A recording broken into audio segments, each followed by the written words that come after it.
Hello everyone. तो आज हम पढ़ने वाले हैं क्लास 10th का साइंस केमिस्ट्री का चैप्टर नंबर 1, जिसका नाम है chemical reaction and equation. Okay. तो आज हम एनसीईआरटी को पूरा समझेंगे कि एनसीईआरटी में बोल क्या रहा है, पूरी मतलब बिल्कुल अच्छे से समझेंगे। तो आप टेंशन मत लो, क्योंकि एनसीईआरटी की लैंग्वेज थोड़ी ऐसी होती है क्योंकि बहुतों को समझ में नहीं आता है। तो लेकिन अब आपके साथ ऐसा बिल्कुल नहीं होगा। ओके। तो मैं क्या, मेरा पढ़ाने का तरीका थोड़ा सा ये है, अलग है। मैं क्या करूँगी, मैंने जो आपके सामने पेज निकाला है, ओके, तो इसका मैं आपको अच्छे से मीनिंग बताऊंगी, क्या होता है केमिकल रिएक्शन, क्या बता रहा है एक पेज में, क्या लिखा हुआ है, ये हर चीज़। ओके। तो जब मैं, आप एक काम करना, जब आप वीडियो है ना पूरी देख लोगे, उसके बाद आप जाके एनसीईआरटी प्लीज़ आप रीड करना, तो आपको गारंटीड पूरा समझ में आएगा। चलिए स्टार्ट करते हैं। तो व्हाट इज़ केमिकल रिएक्शन। तो केमिकल रिएक्शन, जैसा कि आप देख रहे हो, मैंने यहाँ पे कुछ पॉइंट्स कुछ डिफाइन किया है, तो चलिए इसको समझते हैं। Chemical reaction are the process in which new substances with new properties are formed. Chemical reaction एक प्रोसेस है जिसमें एक नया सब्सटेंस और उसके साथ साथ न्यू प्रॉपर्टीज भी उसकी फॉर्म्ड होती है। ठीक है। आई होप ये बहुत मैंने सिंपली लिखने की कोशिश की है और आपको ये बहुत अच्छे से समझ में भी आ रहा होगा।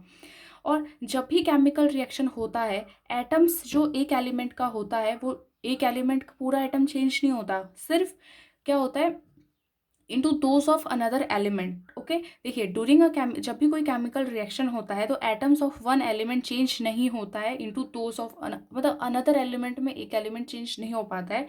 इसका मतलब ये है, सिर्फ ओनली रीअरेंजमेंट्स होता है एटम्स का केमिकल रिएक्शन में।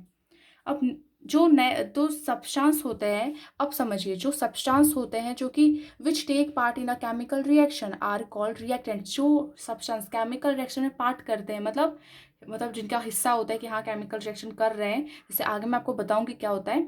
जो पार्ट लेते हैं, कोई भी केमिकल रिएक्शन हो रहा है उसमें, तो उसको कहते हैं रिएक्टेंट्स।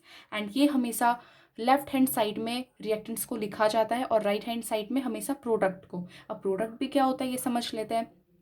तो प्रोडक्ट है यहाँ पे the substances which produced has a, okay, जो सब्सटेंस प्रोड्यूस्ड होता है, जब हम देखिए कब प्रोड्यूस होता है, जब हम रिएक्टेंट्स को दोनों का केमिकल रिएक्शन जब होता है, रिएक्टेंट्स का, तब प्रोडक्ट फॉर्म होता है। Okay. The new substances produced as a result of a new chemical reaction are product. And जैसे कि मैंने यहाँ एग्जाम्पल के लिए भी लिखा है, जैसे मैग्नीशियम ऑक्सीजन जब दोनों रिएक्ट होते हैं, ओके, तो मैग्नीशियम ऑक्साइड बनता है। तो ये जो मैग्नीशियम ऑक्साइड है, ये प्रोडक्ट है। यहाँ पे देखिए, this is a product and this is a reactants. And ये जो मैंने ये जो फॉर्म में लिखी है, ये है इक्वेशन की फॉर्म में, तो इसको भी हम अच्छे से समझेंगे। ठीक है। तो आप देखिए, आप ये समझिए, जो हमने यहाँ पे एग्जाम्पल लिया है, जब मैग्नीशियम जो है वो एयर मतलब वो बर्न हो रहा है, ओके, तो ये भी एक केमिकल रिएक्शन है। ठीक है। एंड इसमें हमने क्या पढ़ा, केमिकल रिएक्शन वैसी प्रोसेस होती है जिसमें नए सब्सटेंस फॉर्म्ड होते हैं with new properties. Okay. And इसमें ओनली रीअरेंजमेंट ऑफ एटम्स होता है इन अ केमिकल रिएक्शन। एंड हमने एग्जाम्पल भी आप याद रखो, मैग्नीशियम प्लस ऑक्सीजन मिलके बनता है मैग्नीशियम ऑक्साइड।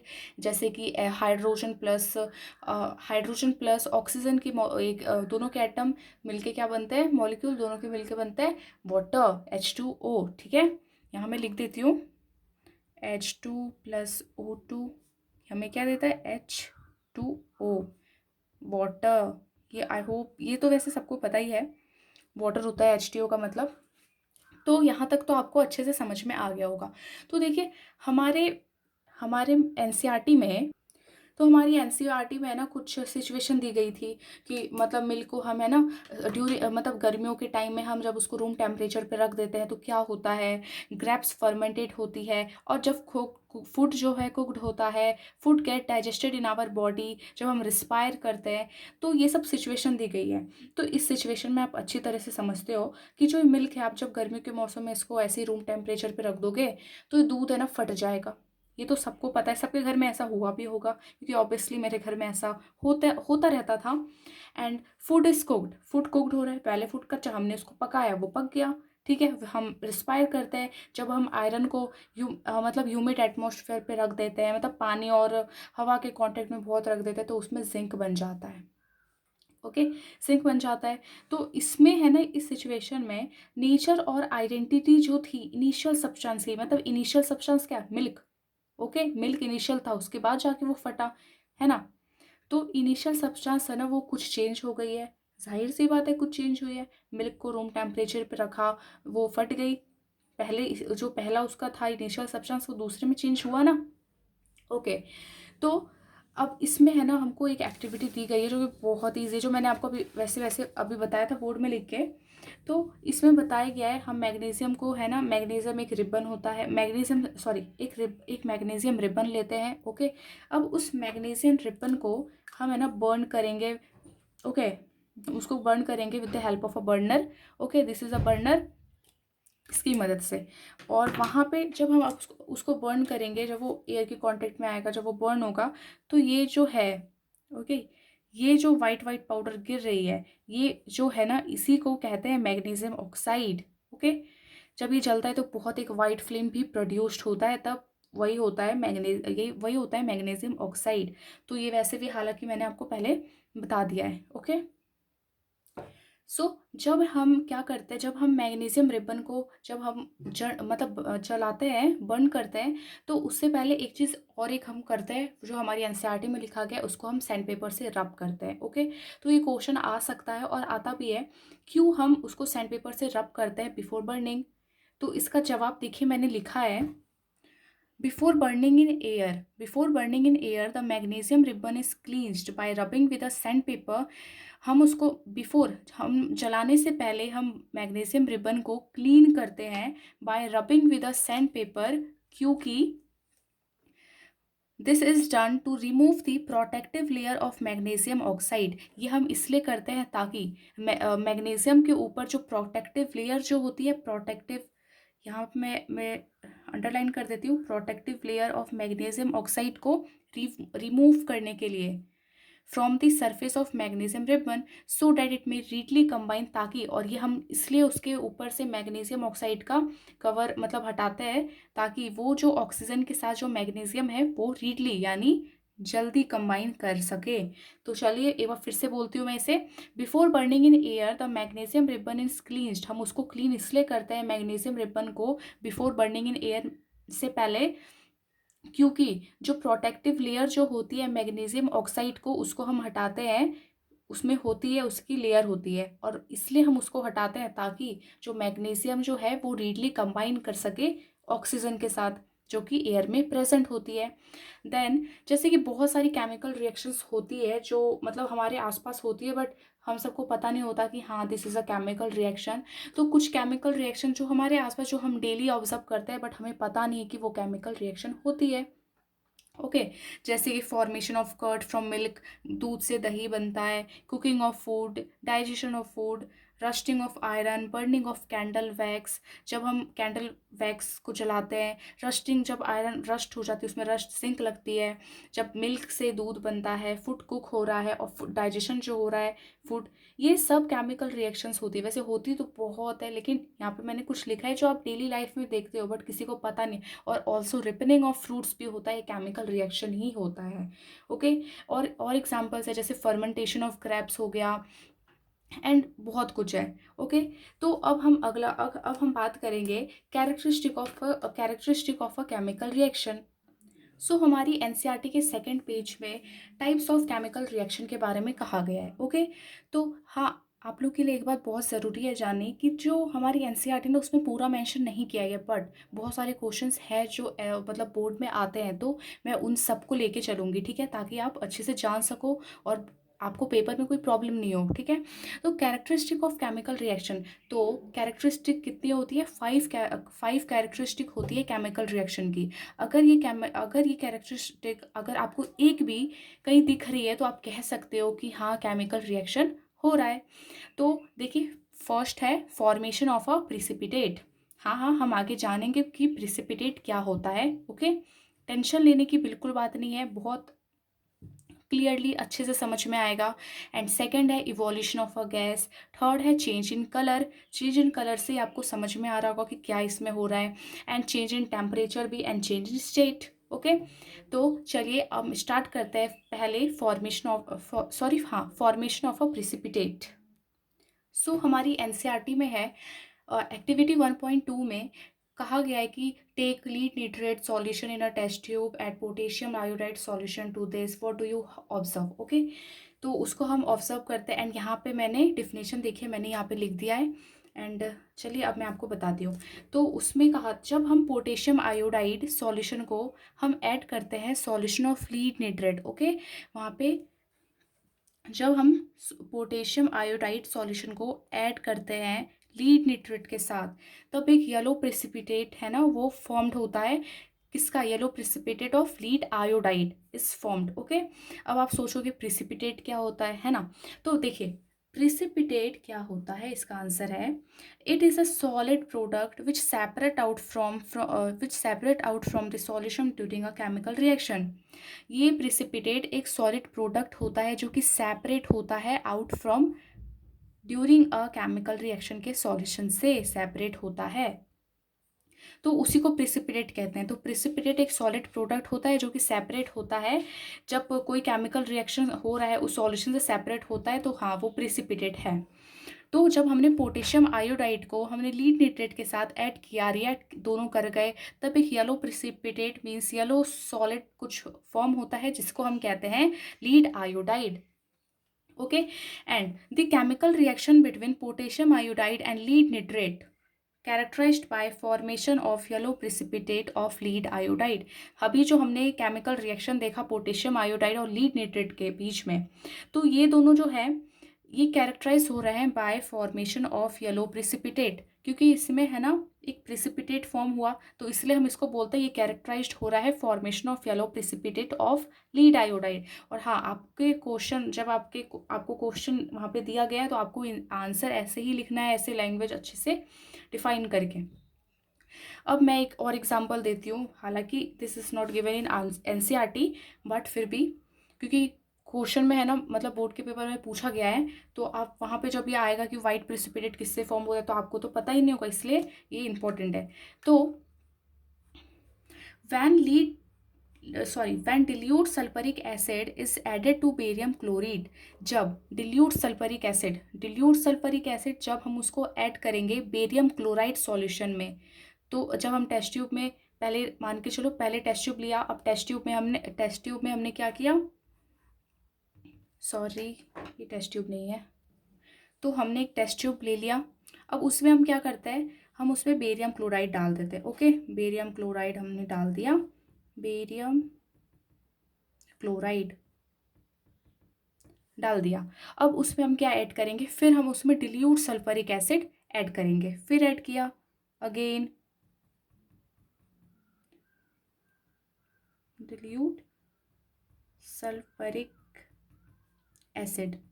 जब ये दोनों रिएक्ट हो जाएंगे, तब जब यहाँ पे ये दोनों रिएक्ट हो जाएंगे, जब दोनों को ऐड कर देंगे तो एक वाइट प्रेसिपिटेट फॉर्म होता है, white precipitate is formed, white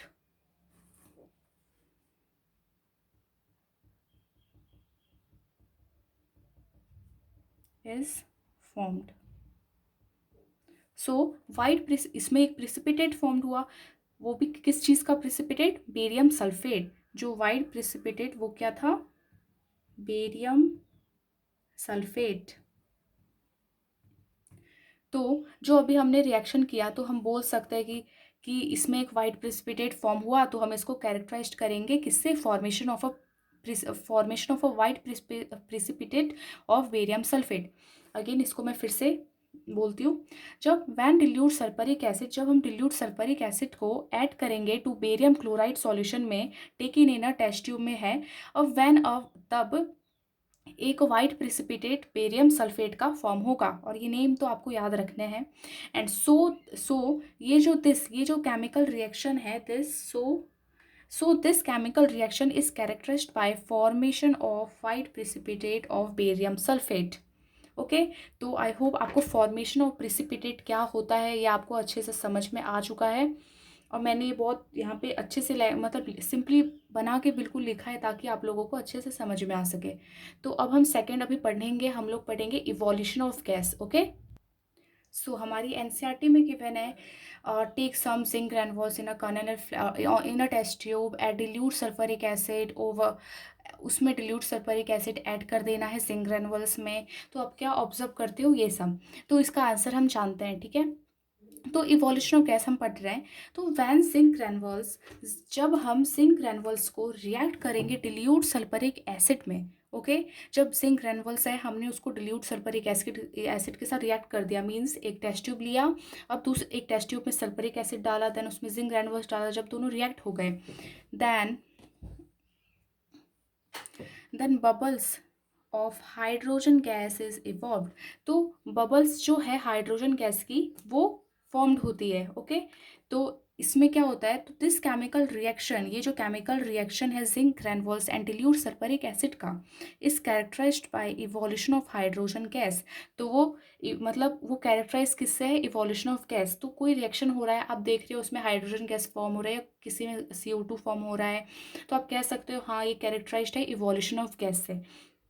देखिए आपके एनसीईआरटी में इतना मतलब नहीं है डिटेल पार्ट, ये देखिए बोर्ड के क्वेश्चन आप देखोगे तो मतलब पिछले ईयर के, उससे पहले ये वाले ईयर के, ये सब वहाँ पे डिटेल में पूछा जाता है, इसलिए बहुत इंपॉर्टेंट है कि आप इसको समझें, ठीक है। चलिए और एक एग्जांपल ले लेते हैं। तो when magnesium react with a dilute sulphuric acid then hydrogen gas is form produced. जब मैग्नीशियम रिएक्ट, हमने मैग्नीशियम लिया एंड उसमें डिल्यूट सल्फ्यूरिक एसिड ऐड कर दिया, या फिर डिल्यूट हाइड्रोक्लोरिक एसिड भी आप ऐड कर सकते हो, तो then hydrogen gas is produce, तब हाइड्रोजन गैस जो है वो प्रोड्यूस्ड होती है। तो अगेन इट इज़ मतलब इसमें क्या कैरेक्टराइज हो रहा है, इवोल्यूशन ऑफ हाइड्रोजन गैस, ठीक है। इसमें भी तो आपसे क्वेश्चन आएगा कि इवोल्यूशन ऑफ गैस हो रहा है, इसके कुछ एग्जांपल्स दो, तो आपको दो एग्जांपल्स आपको यूँ पता चल गए, है ना। और तीसरा, वैसे तीसरा भी है, तो जैसे कि तीसरा है डिल्यूट, जब आप डिल्यूट हाइड्रोक्लोरिक एसिड को आप सोडियम कार्बोनेट के साथ, एक सेकेंड मैं मेंशन करती हूँ,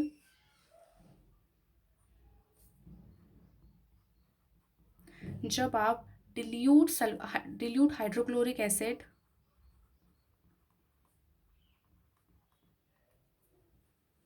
सॉरी,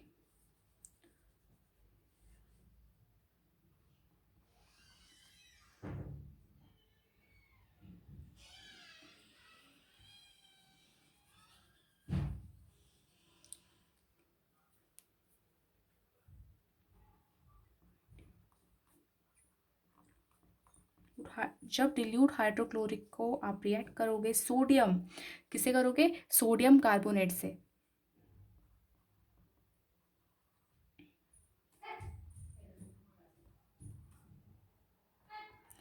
देन जब आप इसको रिएक्ट करोगे, मैं इधर लिख देती हूँ, जब ये दोनों रिएक्ट होंगे, आई होप आपको समझ में आ रहा हो, जब, तो जब हम डिल्यूट हाइड्रोक्लोरिक को सोडियम कार्बोनेट के साथ रिएक्ट करेंगे in a test tube, then CO2 gas is formed, तो CO2 गैस फॉर्म होती है। तो इसमें क्या होता है, इन दोनों के रिएक्शन में क्या होता है, CO2 गैस इज प्रोड्यूस्ड।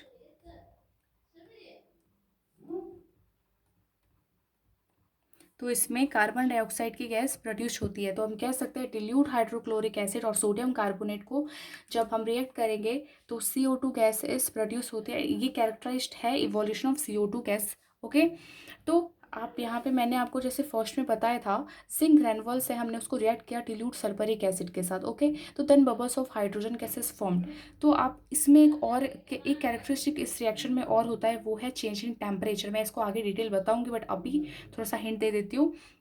जब हम कोई, जैसे कि हमने ये रिएक्शन है ना एक टेस्ट ट्यूब में किया, ओके, इसमें हो गया रिएक्शन हर, तो जब हम इसके टेस्ट ट्यूब को इसके यहाँ पे ऊपर टच करेंगे, हम जब टेस्ट ट्यूब को टच करेंगे तो हम लोग को ये हॉट लगेगा, टच जब हम इसको करेंगे तो मीन्स ये रिएक्शन में राइज इन टेम्परेचर कुछ हुआ है, तभी तो ऐसा हुआ। तो इसमें ये इवोल्यूशन, जो हमने जिंक ग्रैन्युल्स और रिएक्ट किया डिल्यूट सल्फ्यूरिक एसिड, तो ये ऑल्सो कैरेक्टराइज्ड है चेंज इन टेम्परेचर, ओके। आपको ये लर्न रखना पड़ेगा। एंड तीसरा है चेंज इन कलर। तो when citric acid react with potassium permanganate solution then purple colour of potassium permanganate solution disappear, it becomes colourless. देखिए जब हम सिट्रिक एसिड को जब हम सिट्रिक एसिड को चलिए सिट्रिक एसिड, आप लेमन जूस भी ले सकते हो, या फिर लेमन जूस, जब ये रिएक्ट करेगा पोटेशियम परमैंगनेट से,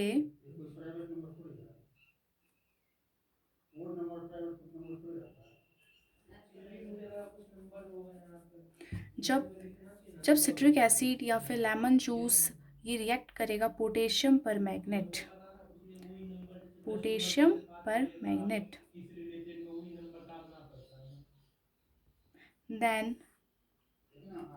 देन जो पर्पल कलर है, जो पर्पल कलर है पोटेशियम परमैंगनेट का, ये डिसअपेयर हो जाएगा and it becomes colourless. So आपको ये लर्न, देखिए जब हम सिट्रिक एसिड को रिएक्ट करेंगे पोटेशियम परमैंगनेट से, तो पोटेशियम परमैंगनेट जो हम लेंगे वो पर्पल कलर का होगा। तो वो जो पर्पल कलर है पोटेशियम परमैंगनेट का, वो कलर, वो जो है कलरलेस हो जाएगा, वो पर्पल से कलरलेस हो जाएगा। ओके, तो ये जो रिएक्शन है, दिस रिएक्शन जो हमने सिट्रिक एसिड के बारे में पढ़ा पोटेशियम परमैंगनेट के बारे में, तो it is characterised by change in colour. Okay, आप इसमें देख रहे हो, इसमें कलर चेंज हो रहा है, तो चेंज इन कलर है ना, चेंज इन कलर। तो it is characterised by change in colour from purple to colourless. Okay, and आपको ये देखिए याद रखना है, देखो हर चीज़ याद रखने की और समझने की होती है। चलिए अब हम कैरेक्टराइज जो चेंज इन कलर से होता है उसका एक और एग्जांपल ले लेते हैं। जब हम सल्फर डाइऑक्साइड को, जब हम सल्फर डाइऑक्साइड को, तो हम इसको, जब सल्फर डाइऑक्साइड को DiOX डाइऑक्साइड को हम ऐड करते हैं पोटेशियम डिस्क्रोमेट सॉल्यूशन, एंड हाँ ये आप याद रखो, पोटेशियम डिस्क्रोमेट सॉल्यूशन जो होता है ये जो है ना ऑरेंज कलर का होता है। Okay, this is orange colour, ये जो है ना ऑरेंज कलर का होता है। जब ये दोनों रिएक्ट करेंगे तो जो ऑरेंज कलर है, ये जो ऑरेंज कलर है, ऑरेंज कलर,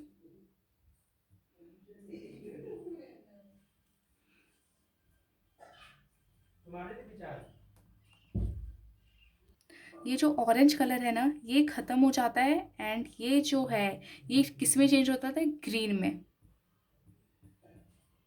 ओके, तो आपको ये भी क्वेश्चन आएगा कि चेंज इन कलर जो होता है कैरेक्टराइज करो, कुछ दो एग्जांपल्स को लेके मतलब चेंज इन कलर वाली कैरेक्टरिस्टिक आपको शो करनी है। तो आप ये दो कैरेक्टरिस्टिक में आप ये लिख सकते हो, जब हम सिट्रिक एसिड को रिएक्ट करते हैं पोटेशियम परमैंगनेट से, then the purple colour of potassium permanganate solution disappear हो जाता है and it becomes colourless. Okay, and this reaction is characterised by change in colour from purple to colourless. And दूसरा क्या था, जब हम सल्फर डाइऑक्साइड को पोटेशियम डिस्क्रोमेट सॉल्यूशन जो कि ऑरेंज कलर का होता है, जब ये दोनों रिएक्ट करते हैं तो ऑरेंज कलर ख़त्म हो जाता है एंड ग्रीन कलर फॉर्म्ड हो जाती है। अब हम नेक्स्ट पढ़ेंगे चेंज इन टेम्परेचर के बारे में, एंड ये हम बहुत डिटेल में पढ़ेंगे। इससे पहले है ना हमें याद रखना पड़ेगा कि हम, देखिए कुछ पॉइंट्स है जो आपको याद रखनी है, ठीक है।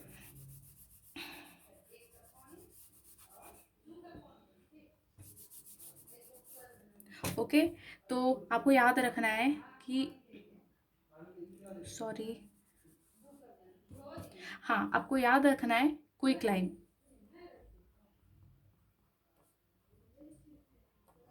क्विक लाइक हम लोग किसको कहते हैं, calcium oxide.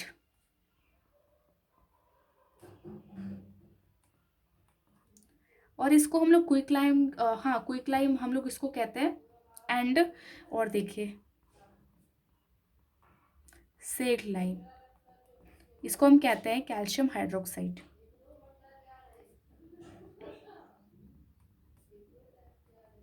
Calcium hydroxide COOH। Okay, तो एंड ये CaO। ओके, तो जब देखिए आपको ये याद रखना है कि कैल्शियम ऑक्साइड जो है ना इसको हम लोग क्विकलाइम के नाम से भी जानते हैं, quicklime, and it is solid form. And हम लोग सेकलाइम किसको कहते हैं, कैल्शियम हाइड्रोक्साइड। तो आपको ये याद रखना पड़ेगा। ओके, तो अब हम स्टार्ट करते हैं चेंज इन, सॉरी कौन सा करने वाले थे, हाँ हम लोग पढ़ने वाले थे चेंज इन टेम्परेचर के बारे में।